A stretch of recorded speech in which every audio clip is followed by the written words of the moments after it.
नमस्कार मित्रांनो, स्वागत आहे तुमचं जॉब गुरु या आपल्या यूट्यूब चॅनलवर. मित्रांनो, वन विभागामधील वनरक्षक या पदाच्या सर्व वनवृत्ताच्या निकालाची याद्या प्रसिद्ध झालेल्या आहेत. या ठिकाणी पहा मित्रांनो, ठाण्याची राहिलेली होती तीही आलेली आहे, कोल्हापूरची आलेली आहे. जवळपास 11 वनवृत्ताची यादी प्रसिद्ध झालेली आहे. याची लिंक डिस्क्रिप्शन बॉक्समध्ये आहे, तिथून तुम्ही डाउनलोड करू शकता. टेलिग्राम चॅनललाही दिलेली आहे.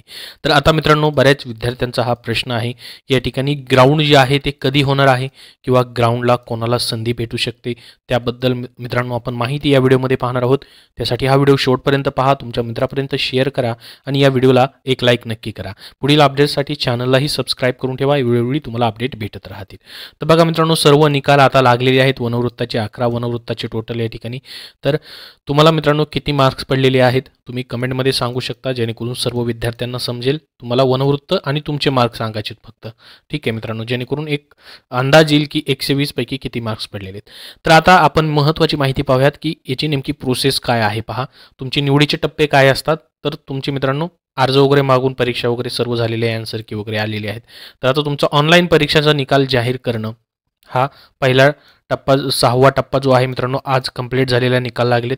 त्यानंतर आता पुढचा महत्त्वाचा टप्पा आहे, यासाठी ह्याच व्हिडिओमध्ये आपण माहिती पाहणार आहोत. तो म्हणजे की रनिंगसाठी म्हणजेच ग्राउंडसाठी कोणाला बोलवलं जाईल, शारीरिक मोजमापसाठी, कागदपत्र तपासणीसाठी कोणाला बोलवलं जाईल. मग ते झाल्यानंतर मग तुमचं मित्रांनो फायनल निकाल जो आहे तो लावला जातो. ही पुढची प्रोसेस आहे. तर आता मित्रांनो नेमकं कोणाला बोलवलं जाईल अंदाजित माहिती आपण या व्हिडिओमध्ये पाहणार आहोत, जी की मित्रांनो जाहिरातीमध्ये दिलेली माहिती आहे आणि इतर जी माहिती मित्रांनो या ठिकाणी गोळा केलेली त्यानुसार अंदाजित असणार आहे. असंच होईल असं काही नाही मित्रांनो. ठीक आहे. तर याच्यामध्ये मित्रांनो जर आपण पाहिलं तर जागा किती होत्या पहा. वनरक्षक या पदासाठी 2138 जागा होत्या. त्यासाठी अर्ज किती आले होते मित्रांनो या ठिकाणी. कंप्लीट ॲप्लिकेशन या ठिकाणी पाहू शकता आपण. जवळपास मित्रांनो 4 लाखपेक्षा जास्त अर्ज या ठिकाणी आलेले होते. तर आता अर्ज किती आले होते ते या ठिकाणी पाहायची गरज नाही. जागा मित्रांनो 2000 पेक्षा जास्त होत्या. त्यापैकी बऱ्याच विद्यार्थ्यांनी परीक्षा दिलेली आहेत.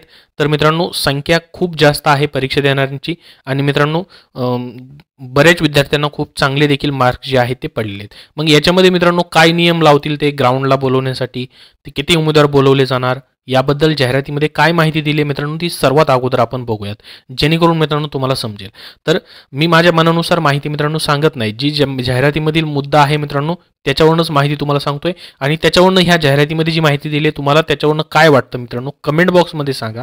कारण की तुमचं मत काय असेल मित्रांनो याच्यावरनं मग कोणाला बोलवलं जाऊ शकतं. एक तर 45% वाल्यांना बोलवलं जाईल की मित्रांनो 1-10 असे विद्यार्थ्यांना बोलवलं जाईल की डायरेक्टली मित्रांनो या ठिकाणी मेरिट लिस्ट लावली जाईल. जी की मित्रांनो मेरिट लिस्ट म्हणजेच काय तर 45%पेक्षा गुणवत्तेनुसार ज्यांना जास्त मार्क्स आहेत मित्रांनो तशा पद्धतीने मेरिट लिस्ट लावली जाईल. तुम्हाला ही जी जाहिरातीमध्ये मित्रांनो 8.1 हा जो पॉईंट आहे ऑनलाईन परीक्षेचा जाहिरातीमधला तो पाहून तुम्हाला काय वाटतं कमेंटमध्ये सांगा. तर बघा याच्यामध्ये काय म्हटलं मित्रांनो, तुमची ऑनलाईन परीक्षा झाली 120 मार्काची. त्याच्यानंतर याच्यामध्ये 8.15 मधला जो पॉईंट आहे त्यामध्ये म्हटलं उमेदवारांनी ऑनलाईन परीक्षेत किमान 45% गुण प्राप्त करणं आवश्यक राहील. ठीक आहे, म्हणजे हे सर्व पास झाले परीक्षेमध्ये. पास होऊन फक्त इथे चालणार आहे का, तर पुढे त्यांनी काय म्हटलंय 45% किंवा त्यापेक्षा अधिक गुण मिळवणारे उमेदवारांपैकी गुणवत्तेनुसार वनरक्षक पदाकरिता पुढील टप्प्याकरिता पात्र राहतील. 45%पेक्षा कमी गुण मिळवणारे उमेदवार भरती प्रक्रियेतून बाद होतील. आता मित्रांनो इथं स्पष्ट काहीच लिहिलेलं नाही, त्यांनी स्पष्ट नाही आहे मित्रांनो, जाहिरातीमध्ये हे स्पष्ट दिलेलं नाही. त्यामुळे मित्रांनो याच्याबद्दल कोणीच काही सांगू शकत नाही. इथं म्हटलंय की 45% किंवा त्यापेक्षा अधिक गुण मिळवणारे उमेदवारांपैकी गुणवत्तेनुसार, हा शब्द महत्त्वाचा आहे. गुणवत्तेनुसार म्हणजेच या ठिकाणी मेरिट लावलं जाऊ शकतं मित्रांनो, कट ऑफ या ठिकाणी लावला जाऊ शकतो. म्हणजे ज्याला जास्त मार्क्स आहेत अशा विद्यार्थ्यांना बोलवलं जाऊ शकतं. किंवा मित्रांनो या ठिकाणी 45% देखील म्हटलंय आणि किंवा गुणवत्तेनुसार देखील म्हटलंय. मग यापैकी ते काहीही करू शकतात मित्रांनो. त्याच्यामुळे स्पष्ट इथं कोणीच काही सांगू शकत नाही की कुठल्या बेसिसवरती ग्राउंडसाठी बोलवलं जाईल. ठीक आहे मित्रांनो. तर पुढं अजून मित्रांनो ह्याच जाहिरातीमध्ये पुढे एक अजून 8.3चा पॉईंट आहे पहा. 8.3 खाली तुम्ही स्क्रोल केलं तर पेज नंबर 6 आणि 30 वरती तुम्हाला तो दिसेल. त्यामध्ये कागदपत्र तपासणी, शारीरिक मोजमाप व धाव चाचणी म्हणजेच तुमचं ग्राउंड यासाठी काय म्हटलंय, ऑनलाईन परीक्षा ज्या उमेदवारांनी किमान 45% गुण प्राप्त केले आहेत अशा उमेदवारांची तपासणी खालीलप्रमाणे प्रादेशिक निवड समितीमार्फत करण्यात येईल. ज्यामध्ये तुमचं वय, आरक्षण प्रवर्ग, मूळ कागदपत्र हे सर्व तपासलं जाईल. त्याचबरोबर तुमचं या ठिकाणी शारीरिक पात्रता, उंची वगैरे ते सर्व या ठिकाणी तपासलं जाईल आणि तुमच्या या ठिकाणी शेवटी मग त्याच दिवशी काय रनिंग वगैरे तुमची घेतली जाईल. तर हा एक खूप महत्त्वाचा मुद्दा आहे. आता जाहिरातीमध्ये तर मित्रांनो 2 जागेवर लिहिलेलं आहे. एका जागेवर लिहिलं आहे की 45% किंवा 45% पेक्षा जास्त गुण, म्हणजेच या ठिकाणी गुणवत्तेनुसार, किंवा या ठिकाणी डायरेक्टली म्हटलं की 50% गुण प्राप्त केलेत अशा उमेदवारांना या ठिकाणी तपासणीसाठी बोलवलं जाईल. तर मित्रांनो याच्यामध्ये स्पष्ट असं कुठंच काहीच लिहिलेलं नाही. त्याच्यामुळे मित्रांनो याबद्दल कोणीच काय सांगू शकत नाही आहे. परंतु मित्रांनो या ठिकाणी स्पष्टपणे न सांगितल्यामुळं 45% बोलवणार की या ठिकाणी एकाच 10 उमेदवार बोलवणार. अगोदर मित्रांनो जुनी जी भरती झाली होती त्याच्यामध्ये असं एकाच 10 वगैरे बोलवले जायचे उमेदवार, किंवा पोलीस भरतीला देखील तशा पद्धतीने बोलवले जातात एकाच 10 रनिंगसाठी वगैरे. तर याबद्दल मित्रांनो स्पष्ट सांगितलेलं नाही. आता याबद्दल जर अपडेट आलं मित्रांनो, त्यांनी काय म्हटलं की आम्ही वेबसाईटवरती जे आहे पुढची प्रक्रियेचे टप्पे जे आहेत, तुमचं रनिंग असेल, काही पदांसाठी स्किल टेस्ट राहिलेले आहेत अजून, त्याचे अपडेट दिलं जाईल वेबसाईटवरती. मग मित्रांनो लिस्ट लागली तर तुम्हाला अपडेट दिलं जाईल, किंवा मग मित्रांनो या ठिकाणी जर काय परिपत्रक आलं तर ते तुम्हाला नक्की व्हिडिओ बनवून माहिती दिली जाईल. ठीक आहे. तर आता मित्रांनो मग तुम्ही म्हणाल की नेमकं एक अंदाजित माहिती तरी सांगा. ठीक आहे मित्रांनो, माझ्या मनानुसार, माझ्या अंदाजानुसार एक टेंटेटिव्हली तुम्हाला एक माहिती देतो की 120 पैकी जर मित्रांनो तुम्ही 75-80च्या दरम्यान असाल, 75-80च्या दरम्यानच्या रेंजमध्ये तुम्हाला जर मार्क्स असतील, समजा आपण या ठिकाणी मित्रांनो धुळेचं घेऊयात, धुळेची लिस्ट डाउनलोड करूयात. पहा तुमच्यासमोर. तर याच्यामध्ये पहा मित्रांनो, जसं की ह्यांनी मार्क्स दिलेले आहेत. काही विद्यार्थ्यांना 102 ही मार्क्स आहेत 120 पैकी, 94, त्यानंतर काही जणांना 50 ही मार्क आहेत, काही जणांना या ठिकाणी 104 ही मार्क्स आहेत, काही जणांना 76, 62, 84 असे मार्क्स आहेत. ठीक आहे. तर खाली शेवटी जर स्क्रोल करून आपण बघितलं एकदम लास्टला, तर याच्यामध्ये कमी कमी मार्क्स होत आहेत काही जणांचे. तर 45% पेक्षा बरेच विद्यार्थ्यांना या ठिकाणी काय घेतलेले, जे मित्रांनो या ठिकाणी संधी दिलेली आहे या लिस्टमध्ये. तर ही फायनल लिस्ट आहे का? तर नाही मित्रांनो. सर्वांना बोलवलं जाईल का वगैरे इथं कुठंच काही लिहिलेलं नाही या लिस्टमधल्या उमेदवारांना. ठीक आहे. तर त्याच्यामुळे मित्रांनो एकतर 45% पेक्षा जास्त उमेदवारांना मार्क्स असणाऱ्यांना बोलवलं जाऊ शकतं, एकाच 10 बोलवलं जाऊ शकतं, किंवा मित्रांनो या ठिकाणी मेरिट लिस्ट त्याची लावली जाऊ शकते कशा गुणवत्तेनुसार. तर ह्या 3 पैकी कुठली तरी एक गोष्ट मित्रांनो नक्की होईल. त्याबद्दल स्पष्टपणे कुठंच सांगितलेलं नाही. तसं त्याबद्दल जसं अपडेट येईल तसं तुम्हाला शेअर केलं जाईल. ठीक आहे मित्रांनो. तर माझ्या अंदाजानुसार मित्रांनो तुम्हाला सांगितलेलं आहे मी की नेमके किती मार्क्स असतील तर अशा उमेदवारांना बोलवलं जाऊ शकतं वगैरे. तर 75-80च्या दरम्यान या ठिकाणी मित्रांनो बोलवलं जाऊ शकतं, म्हणजे 120च्या निम्मे मार्क्स असतील, किंवा मित्रांनो एक 75 ते 80च्या दरम्यान मार्क्स असतील तर चान्स मिळू शकतो, असं अंदाज आहे. फक्त तुम्हाला याच्यावरती काय वाटतं तुम्ही कमेंट बॉक्समध्ये सांगा. कारण की मित्रांनो एक माहिती जी आहे एका अंदाजित तुम्हाला सांगितली, कारण की कुठं स्पष्टपणे याचा उल्लेख नाही आहे. जाहिरातीमध्येही स्पष्ट नाही मित्रांनो. फक्त ती मुद्दे जेवढे लिहिलेले आहेत तुम्हाला मी ते सांगितलेले आहेत. ठीक आहे. तर आता मित्रांनो तुम्हाला ग्राउंडला चान्स भेटेल की नाही तुम्ही कमेंट बॉक्समध्ये मला कमेंट करून सांगायचे, ज्यामध्ये मित्रांनो तुमचे लेखीचे मार्क्स किती पडलेले आहेत आणि तुमचं मनोवृत्त कुठलं आहे, म्हणजे कुठला जिल्हा आहे तोही तुम्हाला कमेंटमध्ये सांगायचा आहे, जेणेकरून सर्वांना तुमच्या जिल्ह्याविषयी कोण टॉपर वगैरे आहे त्याबद्दलची माहिती समजेल. आता मित्रांनो हे झालं पूर्ण ग्राउंडबद्दल वगैरे. आता ग्राउंड नेमकं कधी होईल तोही प्रश्न आहे.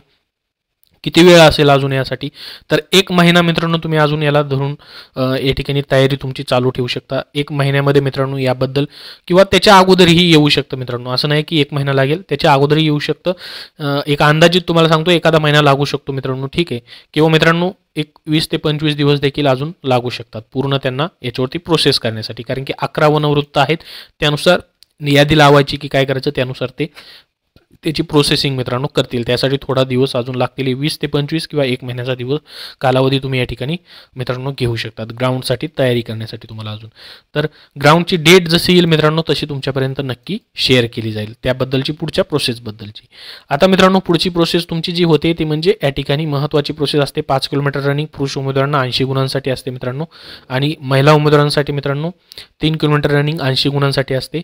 ही महत्त्वाची टेस्ट तुमची राहिलेली, म्हणजेच 80 + 120 200 गुणांची तुमची मग नंतर मित्रांनो लेखी आणि रनिंगचे मार्क्स मिळून फायनल निवड यादी तुमची तयार केली जाणार आहे. तर मित्रांनो सर्व माहिती तुम्हाला सांगितली. अजून याबद्दल काय प्रश्न असतील तर कमेंटमध्ये नक्की विचारा. हा व्हिडिओ नक्की लाईक करा व शेअर करा. धन्यवाद. जर मित्रांनो तुम्हाला सध्याच्या सरळ सेवा पदभरतींसाठी पुस्तक हवं असेल तर स्मार्ट स्टडी पब्लिकेशन नांदेड यांनी TCS पॅटर्ननुसार मित्रांनो 79 प्रश्नपत्रिका संच आणि मित्रांनो या ठिकाणी चालू घडामोडीचा 81 सराव प्रश्नसंच ही पुस्तकं प्रसिद्ध केलेली आहेत. यामध्ये मित्रांनो तुम्हाला मागील झालेले जे प्रश्न आहेत, जसं मित्रांनो वनरक्षकचे असेल, लेखपालचे असेल, सहकारी विभागचे असेल, DMR असेल, PCMC असेल, अशा विविध प्रश्नपत्रिकांचा याच्यामध्ये समावेश केलेला आहे. तर हे 79 सराव प्रश्नसंच आहे. यांचा अजून मित्रांनो 71 सराव प्रश्नपत्रिका संच देखील TCS पॅटर्ननुसारचं पुस्तक प्रसिद्ध झालेलं आहे. त्याच्यामध्येही मित्रांनो नगर परिषद असेल, शिपाईची पदभरती असेल, त्याचबरोबर तलाठी असेल, अशा विविध पदांचा समावेश करण्यात आलेला आहे. अशी दोन्ही पुस्तकं मित्रांनो प्रसिद्ध झालेली आहेत. त्यांची त्यामध्ये 7,000 प्लस पदांचा समावेश करून ही पुस्तकं तयार करण्यात आलेली आहेत.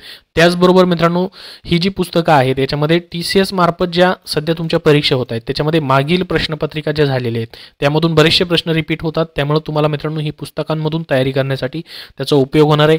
बरेचसे प्रश्न रिपीट होतात, पॅटर्न रिपीट होतो, तो कशा पद्धतीने रिपीट होत आहेत, तर त्या प्रश्नांची तुमची या प्रश्नसंच जो आहे याच्यामधून तयारी होणार आहे. त्यासाठी हा प्रश्नसंच तुमची सध्याची जिल्हा न्यायालयाची शिपाई लिपिक पदभरती असेल, पुरवठा निरीक्षक असेल, कारागृह विभाग असेल, आदिवासी विकास विभाग पदभरती असेल, त्यानंतर मित्रांनो ZPची असेल किंवा महानगरपालिकेची पदभरती असेल, सोलापूर असेल, लातूर असेल, त्याचबरोबर छत्रपती संभाजीनगर महानगरपालिका असेल, अशा विविध पदभरतींसाठी तुम्हाला उपयोगी पडणार आहे. तर हे पुस्तक प्रत्येक बुकस्टोअरमध्ये उपलब्ध झालेलं आहे. तुम्ही कुठल्याही बुकस्टोअरमधून किंवा ऑनलाईन देखील तुम्ही खरेदी करू शकता.